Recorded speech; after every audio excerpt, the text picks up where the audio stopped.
নমস্কার, আমি মৌ। আজ আমি আপনাদের যে গল্পটি পাঠ করে শোনাবো সেটি তারাপদ রায়ের লেখা একটি রম্য মজার গল্প, গল্পের গরু। আশা করি গল্পটি আপনাদের ভালো লাগবে। আর যদি আমার গল্প পাঠ আপনাদের একটুও ভালো লেগে থাকে তাহলে অবশ্যই আমার গল্প পাঠের সঙ্গে থাকবেন। ধন্যবাদ। শুরু করছি আমার আজকের গল্প পাঠ, তারাপদ রায়ের লেখা একটি মজার রম্য গল্প, গল্পের গরু। একবার এক নদীতে আগুন লেগেছিল, খুব আগুন। আগুন লেগে নদী দাউ দাউ করে জ্বলে উঠেছিল। নদীর তীরে ছিল অনেক বড় বড় গাছ। আগুনের তীব্র আঁচ সইতে না পেরে অবশেষে সেই নদীর মাছগুলো প্রাণ বাঁচাতে গাছে উঠে পড়ে। গুলিখোরদের আড্ডায় সেদিন সন্ধ্যায়ও জোর গল্পগুজব চলছিল। বলা বাহুল্য, গল্পের চেয়ে গুজবই বেশি। সেখানেই 1 নম্বর গুলিখোর এই গল্পটা বলেছিল। কিন্তু অন্য যে কোনো আড্ডার মতোই গুলিখোরদের আড্ডাতেও এত সহজে গল্প বলে কেউ পার পায় না। তুমুল প্রতিবাদ উঠল অন্যান্য গুলিখোরদের। তারা বলল, এ হতেই পারে না। গুলিখোর এর প্রতিবাদে যে কথাটা বলেছিল সেটা সবাই মেনে নিল। 2 নম্বর গুলিখোরের অবশ্য সেদিন নেশা বেশি হয়েছিল। সে প্রায় গুম হয়েই বসেছিল। সে বিশেষ কিছুই বলেনি। দীর্ঘ একটা হাই তুলে দীর্ঘতর একটা তুড়ি মেরে সে সামান্য একটা প্রশ্ন করেছিল।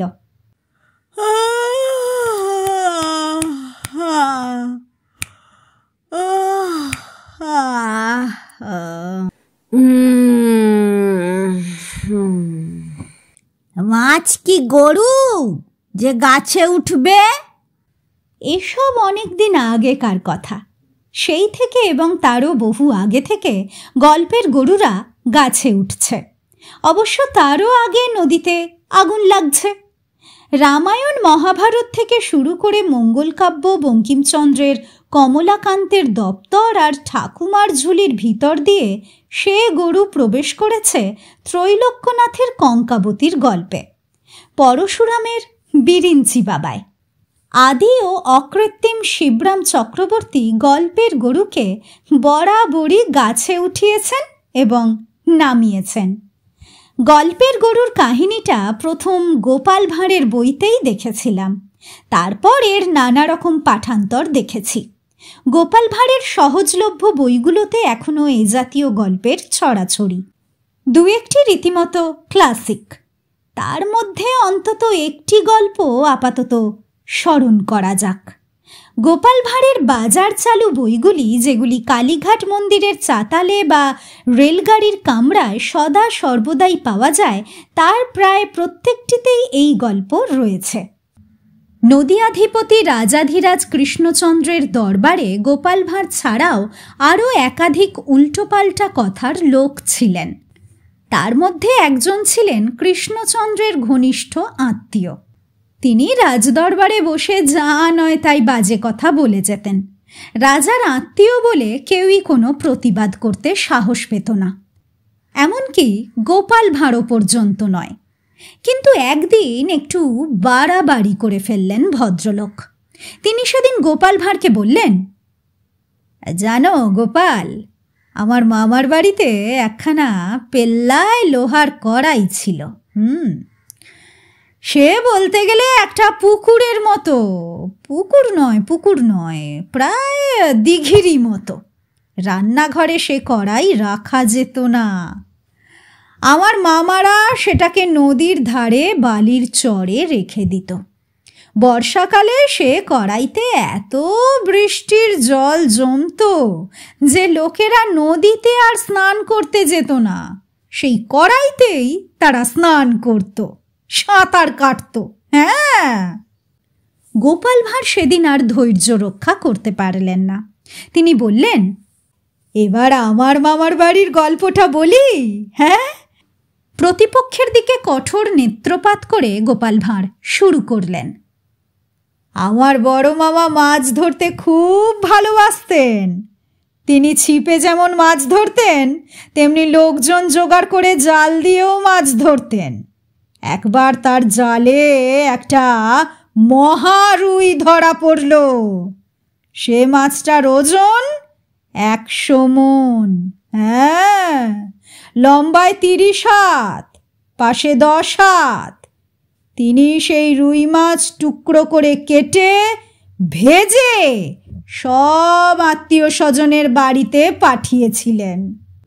আমাদের বাড়িতেও এসেছিল 1 মণ মাছ।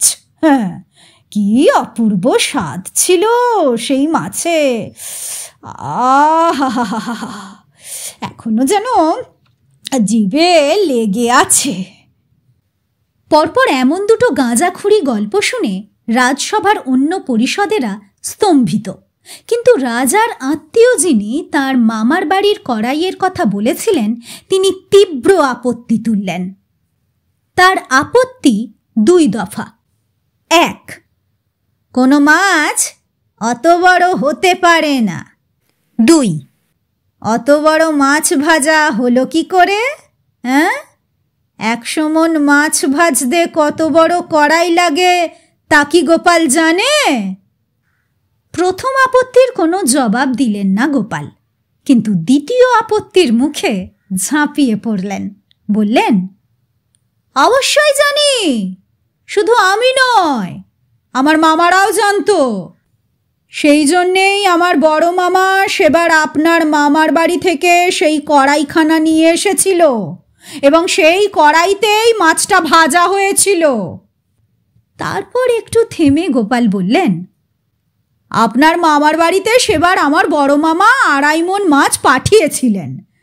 আপনিও 10-20 টুকরো খেয়েছিলেন। আপনার নিশ্চয় মনে আছে কি অপূর্ব স্বাদ ছিল সেই মাছের। হ্যাঁ, এরই পাশাপাশি একটি বিলিতি গল্প আছে, সেটাকে জাতীয়করণ করে সুন্দরবনে নিয়ে আসছি। 50 বছর আগের গল্প এটা। তখনও কলকাতার বেঙ্গল ক্লাবে নেটিভদের প্রবেশাধিকার ছিল না। শ্বেতাঙ্গ শ্বেতাঙ্গিনী ছাড়া ক্লাবের ত্রিসীমানায় যেসব ভারতীয়কে দেখতে পাওয়া যায় তারা সবাই হয় ভৃত্য, না হয় রাঁধুনি, বড়জোর বেয়ারা। সে যা হোক, এই ক্লাবের লনে একদিন রাতে জোর আড্ডা চলছে। এমন সময় স্থায়ী সদস্য টম সাহেব হাঁপাতে হাঁপাতে সেখানে এসে ঢুকলেন। তিনি যা বললেন সেটা অকল্পনীয়। প্রথমে ভালো করে কিছু বলতেই পারছিলেন না, শুধু বলছিলেন, গুড গড, কলকাতায় কি সাংঘাতিক কথা, কলকাতায় বাঘ। সবাই বলল, এতে আশ্চর্য হওয়ার কি আছে? কলকাতায় বাঘ তো আছেই, চিড়িয়াখানায় অন্তত 7টা বাঘ আছে। তাছাড়া মার্বেল প্যালেসে, মল্লিকদের বাড়িতে এবং আরও অনেক জায়গায় নাকি পোষা বাঘ আছে। টম সাহেব বললেন, আরে না, পোষা বা বন্দি বাঘ নয়, একেবারে তরতাজা টগবগে জংলি রয়্যাল বেঙ্গল। টম সাহেব বললেন, ফোর্টের সামনের মাঠে আজ সন্ধ্যাবেলা একলা বসে বিয়ার খাচ্ছিলাম। ঘণ্টাখানেক আগেকার কথা। হঠাৎ ঘাড়ের ওপর গরম নিঃশ্বাস পড়ায় ঘাড় ঘুরিয়ে দেখি মস্ত হাঁড়ির মতো মাথা, বিশাল এক কেঁদো ডোরা কাটা বাঘ। ভয় পেয়ে লাফ দিয়ে উঠে পুরো বিয়ারের বোতলটা সেই বাঘটার মাথায় ঢেলে দিয়ে দৌড়ে পালিয়ে এসেছি। হ্যাঁ। টম সাহেবের এরকম বাজে গল্প বানিয়ে বলার বাতিক আছে। আড্ডার কেউ তার কথা বিশ্বাস করল না, কিন্তু সেই টেবিলেই তখন ছিলেন জন সাহেব, টম সাহেবের চিরশত্রু। টম সাহেবের গল্প শেষ হওয়ার পরে কিঞ্চিত শোরগোল উঠল। প্রায় সবাই বলতে লাগলো, বাজে গাঁজাখুরি গল্প। কিন্তু জন সাহেব আজ সম্পূর্ণ বিপরীত রাস্তা ধরলেন। তিনি বললেন, অন্যান্য দিন টম হয়তো গাল গল্প বানিয়ে বলে, তবে আজ যা বলছে সম্পূর্ণ সত্যি। আমি হলফ নিয়ে বলতে পারি টম এ গল্পটা বানিয়ে বলেনি। সবাই অবাক। সমস্বরে জিজ্ঞাসা উঠল, মানে? জন সাহেব বললেন, আধ ঘন্টা আগে ফোর্টের সামনের রাস্তা দিয়ে হেঁটে আসছিলাম। স্ট্যান্ডের কাছে এসে দেখি ওই টম যেমন বলল, বিশাল কেঁদো এক রয়্যাল বেঙ্গল বাঘ হেলতে দুলতে আসছে। বাঘটা কাছে আসতে সেটার মাথায় হাত বুলিয়ে দিলাম। দেখি যে মাথার লোমগুলো কেমন ভেজা ভেজা, হাতটাও কেমন চটচট করছে। শুঁকে দেখি বিয়ারের গন্ধ। এখন টমের কথা শুনে বুঝলাম রহস্যটা কি।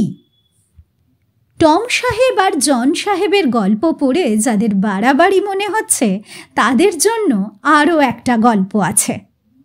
এই পরের গল্পের চরিত্রদ্বয়ের নামও টম সাহেব এবং জন সাহেব, তবে এ গল্পে তাঁরা দুজনেই পাগল।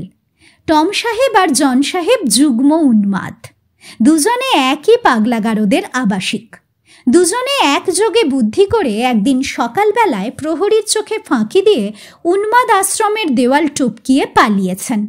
দেওয়ালের ওপাশেই একটা খাল, বর্ষাকাল, খালে গভীর জল। তবে আসার কথা এই যে খাল পার ধরে কিছু দূর এগোলেই একটা বাঁশের সাঁকো আছে। টম সাহেব এবং জন সাহেব সেই সাঁকোর দিকে দ্রুত ছুটতে লাগলেন। ইতিমধ্যে উন্মাদ আশ্রমের রক্ষীরা টের পেয়েছে যে দুজন পাগল পালিয়েছে। তারা দেওয়ালের ওপাশ দিয়ে ছুটে এসে দেখল কিছু দূর টম সাহেব আর জন সাহেব বাঁশের সাঁকোর দিকে প্রাণপণে দৌড়চ্ছেন। তাই দেখে আশ্রমের রক্ষীরাও তাদের পেছনে দৌড়াতে শুরু করল। কিন্তু ততক্ষণে টম সাহেব এবং জন সাহেব সেই বাঁশের সাঁকোর ওপরে উঠে পড়েছেন। বাঁশের সাঁকোটি পুরনো, নড়বড়ে এবং ভাঙা। খুব সাবধানে একজন যেতে পারে, কিন্তু কথাই তো আছে যে পাগলা রে পাগলা, সাঁকো নড়াস না। এক্ষেত্রে পাগল একজন নয়, দুজন, আর দুজনেই দ্রুত বেগে বাঁশের সাঁকোর ওপরে ছুটে যাচ্ছেন। ফলে যা হবার তাই হলো।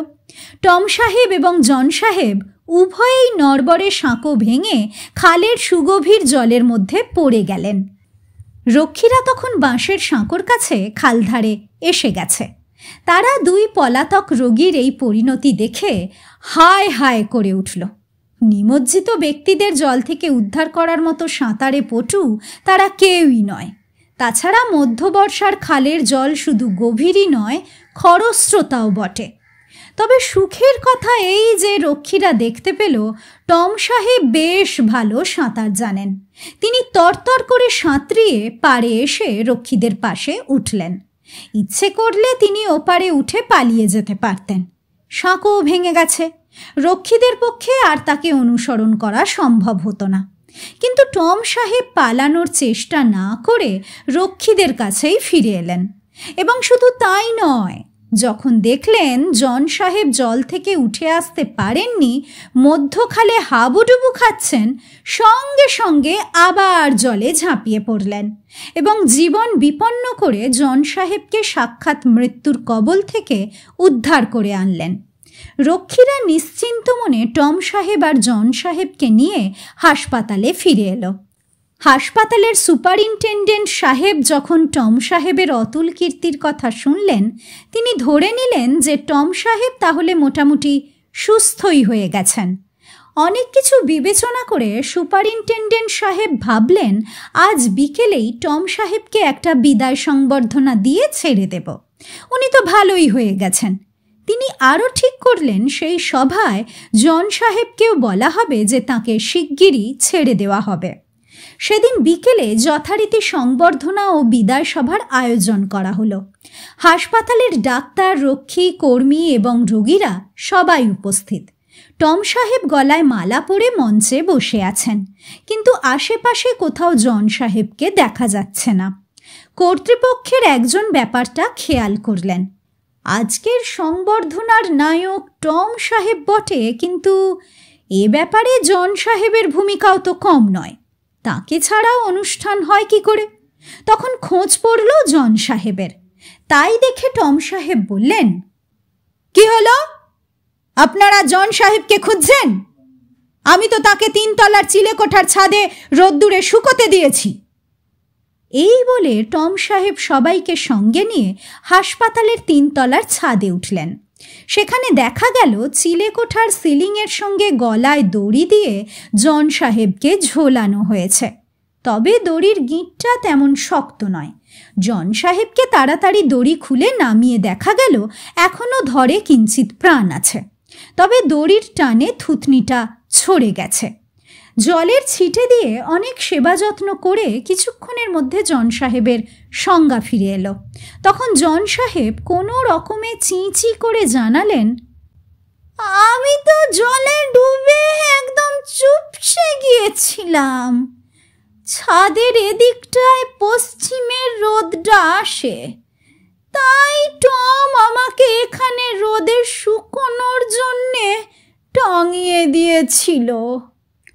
জীবন্ত মানুষকে গলায় দড়ি দিয়ে রোদে শুকোতে দেওয়া কিংবা কই মাছ এবং গরুর গাছে ওঠা, দিঘির মতো বড় কড়াই বা অন্য বাঘের মাথায় হাত বুলিয়ে দেওয়া, এই জাতীয় আজগুবি গল্পগুলোকে ইংরেজিতে বলে টল টেল, মানে লম্বা কথিকা। সাদা বাংলায় গাঁজাখুরি গল্প বললেও এই গল্পগুলোর জন্য একটি চমৎকার শব্দ আছে। বাংলা ভাষায় সে শব্দটি হল আষাঢ়ে গল্প। আষাঢ়ে গল্প শব্দটির ব্যুৎপত্তি সম্পর্কে অভিধানে বিশেষ কিছু খুঁজে পাইনি। চলন্তিকায় রাজশেখর বসু আষাঢ়ে গল্পের মানে দিয়েছেন অদ্ভুত, অসম্ভব ঘটনা সংবলিত গল্প। তার মানে শুধু গল্পটা অদ্ভুত হলে হবে না, গল্পটাকে অদ্ভুত ঘটনা সংবলিত হতে হবে।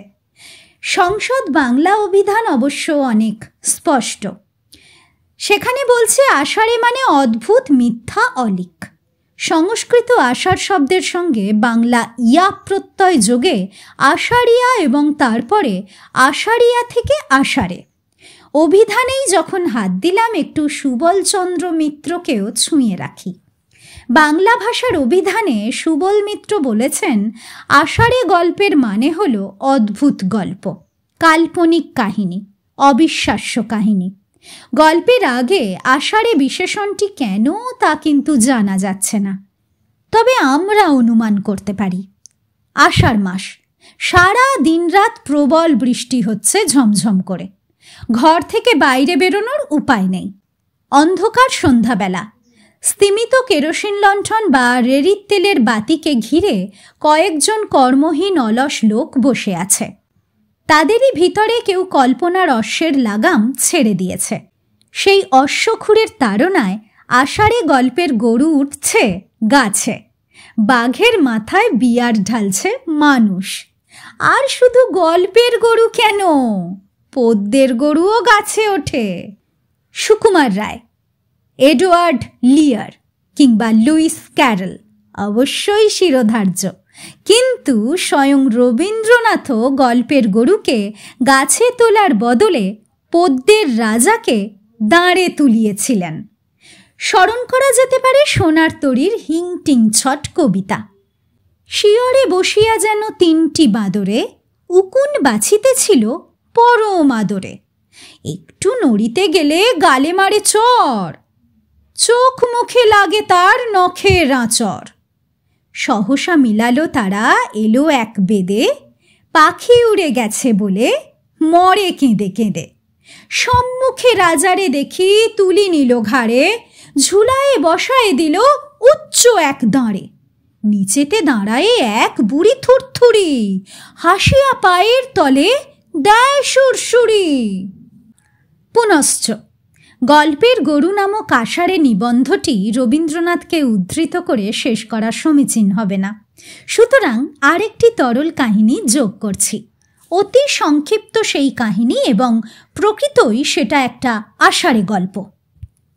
অবিশ্রান্ত বৃষ্টিময় এক আষাঢ়ে সন্ধ্যা, ঘরের মধ্যে বসে লোকেরা বিশ্রামভালাপ করছে। একসময় মনে হলো এতক্ষণে বুঝি বৃষ্টি থামল, কিন্তু সবাই দ্রব্যগুণে ঝিম মেরে বসে আছে। অবশেষে একজন বলল, কেউ একজন বাইরে গিয়ে দেখে এসো তো বৃষ্টি ধরল কিনা। সেই কেউ একজন বলল, বাইরে যেতে হবে কেন, গোয়াল ঘরে গরুটা রয়েছে, সেটাকে আয় আয় করে ডাকলেই এখানে চলে আসবে। সবাই বলল, তাতে কি হবে? উত্তর পাওয়া গেল, গরুটা এখানে এলে তার পিঠে হাত বুলিয়ে যদি দেখা যায় ভেজা, তাহলে বৃষ্টি এখনো হচ্ছে, আর যদি দেখি শুকনো, তাহলে বৃষ্টি থেমে গেছে।